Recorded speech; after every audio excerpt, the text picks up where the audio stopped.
বন্ধুরা, দুপুর তো হয়েই গেছে। আজকে দুপুরবেলা আমরা বাড়িতে আছি, কারণ জানো তো আজকে রবিবার। আর আজকে দুপুরবেলা আমি কি রান্না করেছি তোমাদের সাথে একটু শেয়ার করি।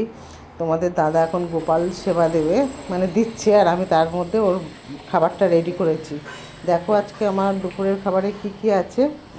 এই দেখো, আলু ভাজা আছে, লেবু আছে, পাতলা করে মুসুরির ডাল আছে, ঝিঙে পোস্ত আছে, মিষ্টি দই আছে, আম আছে। দুপুরবেলা আজকে এটাই মেনু আমাদের, বুঝেছো তো।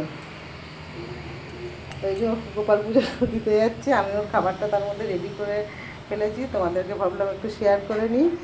আমার বন্ধুদের তো একটু দেখাই রবিবারের খাবারটা। যেহেতু রবিবার আজকে আমি আজকে মাছ মাংস ডিম কিছুই করিনি, খুব হালকা একটা খাবার রান্না করেছি।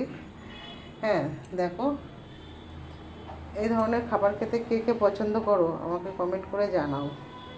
সবাই ভালো থেকো, সুস্থ থেকো, টাটা।